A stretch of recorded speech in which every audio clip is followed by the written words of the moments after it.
ODI cricket का सबसे बड़ा मेला दोस्तों खत्म हो चुका है और आप जानते हैं कि जैसे ही मेला खत्म हुआ तो आईसीसी ने क्रिकेट की मार्केट में नई रैंकिंग्स तो फ्लोट करनी थी। तो नई रैंकिंग्स आ चुकी हैं, टी20 की भी, ओडीआई क्रिकेट की भी, टेस्ट क्रिकेट की भी, और एक एक करके हम सब में देखेंगे कि कौन कहां पर क्या कर रहा है, स्पेशली पाकिस्तानी प्लेयर्स, क्योंकि हमें तो उन्हीं के साथ कंसर्न्स हैं। बाकी कोई यार अगर नंबर 1 ले गया है तो हम क्या कर सकते हैं, क्योंकि मुझे तो कभी इन रैंकिंग्स की समझ आई कोई नहीं, किस बेस के ऊपर बनती हैं। आपको आई हो तो आप मुझसे ज्यादा अक्लमंद हैं। तो चूंकि ओडीआई क्रिकेट अभी ताजी खत्म हुई है तो ओडीआई क्रिकेट से ही स्टार्ट करते हैं। बैटिंग में सबसे पहले बाबर आजम सेकंड नंबर के ऊपर है, शुभमन गिल नंबर 1 के ऊपर है। शुभमन गिल के 826 पॉइंट्स हैं, बाबर आजम के 824 पॉइंट हैं। अच्छा, बॉलिंग में शाहीन शाह अफरीदी वो 9th नंबर के ऊपर हैं, 650 उनके पॉइंट्स हैं और वो एक पोजीशन अप उन्होंने मूव किया है, तो वो 9वें नंबर पर हैं। पहले वो 10वें नंबर पर थे। उन्होंने वर्ल्ड कप में विकेट्स तो लिए लेकिन मार इतनी खाई कि वो बिल्कुल ही ऊपर से टॉप से नीचे गिरे हैं भाई। वो ये आपको पता ही है ना, वो टॉप से नीचे आकर गिरे हैं, तो वो 9वें नंबर पर हैं। इसके बाद अगर हम टी20 की बात करें तो टी20 में मोहम्मद रिजवान, दरवेश फकीर आदमी, बैटिंग में सेकंड नंबर के ऊपर है, ठीक है, 787 पॉइंट्स हैं जनाब मोहम्मद रिजवान के। बाबर आजम टी20 की बैटिंग रैंकिंग में 4th नंबर के ऊपर हैं, इनके 734 पॉइंट्स हैं।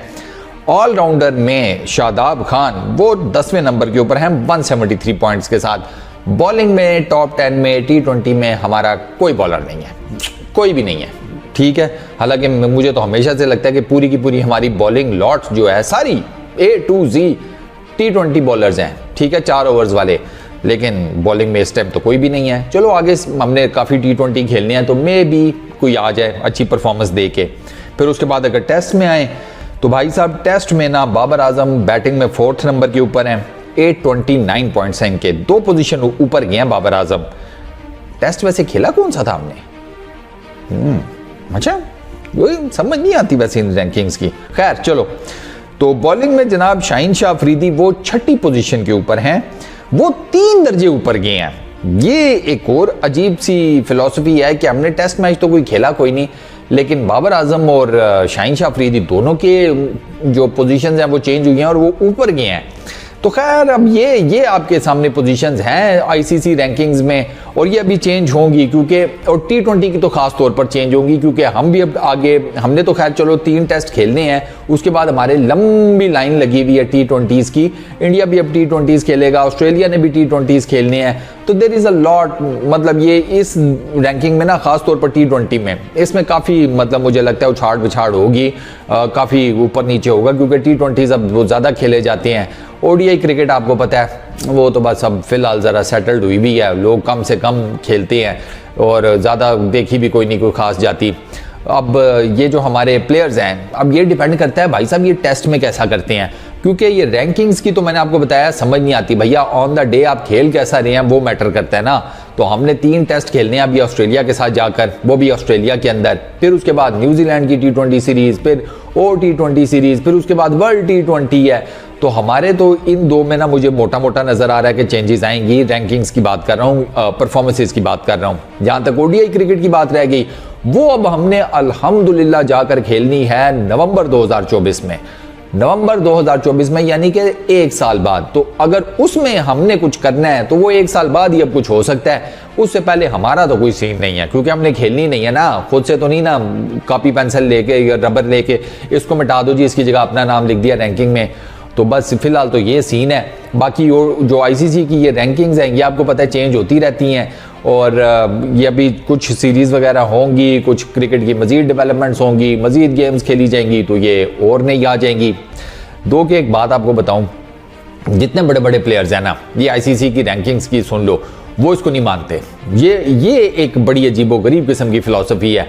मतलब मैंने देखा है गौतम गंभीर, वो कहते हैं ये रैंकिंग वैंकिंग कुछ नहीं होती, वो कहते हैं ऑन द डे मैच में कैसा खेला है बस ये बताओ, मैच जीते हो हारे हो, मैच जितवाया तुमने as a bowler as a batter तो बताओ, नहीं तो नहीं। फिर मुझे ये मत बताओ कि मैं रैंकिंग में इतनी नंबर के ऊपर हूँ या रैंकिंग में मेरी टीम इतने नंबर के ऊपर है। गौतम गंभीर तो साफ इसका इनकार करते हैं। अच्छा, ये जितने बड़े बड़े बैटर्स हैं, अच्छा मैंने इंग्लिश क्रिकेटर्स का भी देखा है, वो भी कोई रैंकिंग्स को कोई खास ज़्यादा भावशाव नहीं डालते। इंडियन एक्स क्रिकेटर्स भी रैंकिंग को कोई खास ज़्यादा भावशाव नहीं डालते। पाकिस्तान के एक्स क्रिकेटर्स वो रैंकिंग शैंकिंग को कहते हैं कि नहीं यार, ये रैंकिंग शैंकिंग जो है ना ये मैटर करती है। कुछ हमारे जो अजीबोगरीब किस्म के क्रिकेटर्स हैं जो अभी ना उन्होंने रिटायरमेंट ली है ना वो पाकिस्तान टीम के लिए खेल रहे हैं, वो बीच में ना कहीं जिसे चारपाई डालकर लेटे पड़े हुए हैं, उनको भी समझ नहीं आ रही कि भैया हमने करना क्या है। वो पता है रैंकिंग्स को किस तरीके से डील करते हैं, मतलब उन्होंने जब अपना प्रेजेंट करना होता है ना तो वो कहते हैं कि मैं रैंकिंग में इस पर्टिकुलर टाइम में इधर था तो ये हो रहा था तो वो हो रहा था, ठीक है। लेकिन ऑन दी अदर हैंड जब कोई दूसरा किसी के बारे में इन्होंने बात करनी है, स्पेशली उसको नीचा दिखाना है, तो वो रैंकिंग में जितनी मर्जी अच्छी पोजीशन के ऊपर हो वहां पर ये साफ मुकर जाते हैं कि रैंकिंग कोई चीज ही नहीं होती। तो इसको ना उर्दू में कहते हैं मुनाफिकत और इंग्लिश में इसको कहते हैं हिपोक्रेसी। मैं ये नहीं कहता कि आईसीसी की सारी रैंकिंग ही हिपोक्रेसी है या मुनाफिकत है, ये तो मैं नहीं कहूँगा डेफिनेटली। लेकिन मैं आपको ये बता दूं कि हमारे कुछ क्रिकेटर्स जो है ना वो इसको एज इट इज इस्तेमाल करते हैं। जब अपना चूरन बेचना है तो रैंकिंग आ जाएगी, जब अपना चूरन मतलब किसी के अगेंस्ट बेचना है तो रैंकिंग का साफ इनकार कर देंगे। खैर यार, मुझे तो कभी रैंकिंग समझ नहीं आई कि ये किस तरीके से बनती शनती है। शुभमन गिल की मुझे नहीं समझ आती कि वो नंबर 1 पे किस तरीके से है। प्लेयर बहुत अच्छा है, इसमें कोई शक नहीं। मैं उसके प्लेयर्स, उसकी quality of cricket, batting, skill set, mind set, technique, उसमें से किसी चीज़ का इनकार नहीं हूँ। परफॉर्मेंसेज एज सच उसकी उतनी नहीं है। हाँ, अगर अब मुझसे पूछें तो नंबर 1 के ऊपर इस पर्टिकुलर टाइम में तो कोहली को होना चाहिए, नंबर 2 के ऊपर रोहित शर्मा को होना चाहिए। लेकिन ये मेरी एक अपनी वो है ना, ठीक है। आईसीसी कुछ और सोच रहा होगा, हमारा जहन और है, आईसीसी का और होगा। खैर चलो, ये मैंने कहा यार रैंकिंग्स चेंज हुई हैं तो आप लोगों को जरा अपडेट कर दूं। इस वीडियो में इतना ही, अपना बहुत ख्याल रखना। नेक्स्ट वीडियो में मुलाकात होगी। Peace out.